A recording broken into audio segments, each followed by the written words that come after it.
let's go to our first video. Our first video is about Biden schooling reporters. You know, reporters want him to have a meeting with, and other people want him to have a meeting with these foreign dignitaries and Putin or whatever.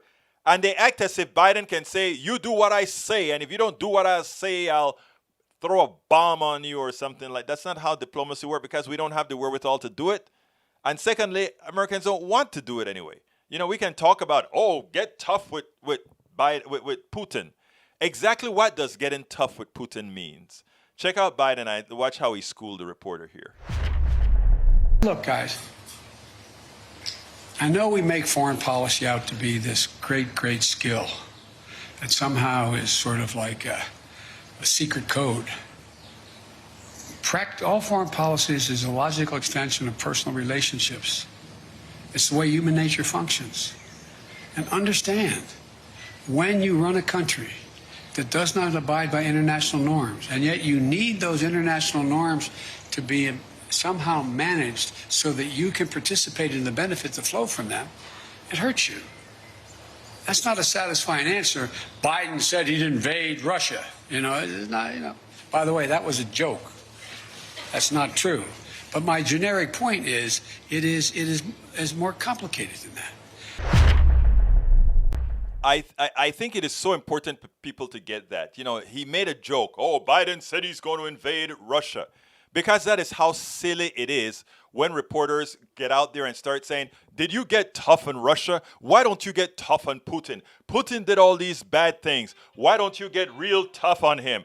Okay, let's get tough on Putin. What would you suggest that I do?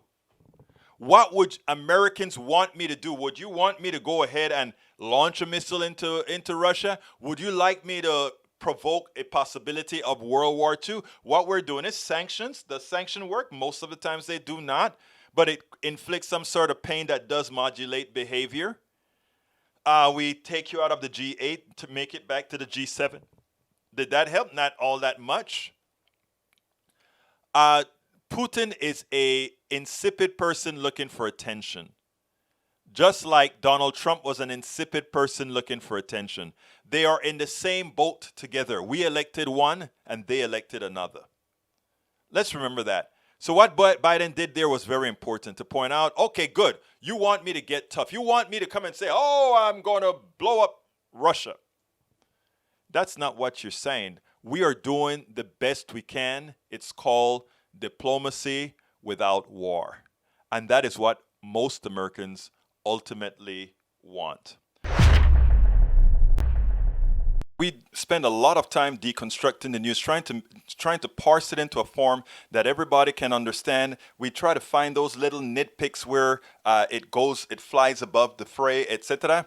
If you really like these videos that we do, I want to ask a big favor. Please go ahead, number one, subscribe to our channel, and number two, please join if you can. Thank you so kindly for watching. Keep watching. Please remember to share. We must populate the entire internet with our progressive message, a message that we know is what most Americans say that they want. So help us, please join.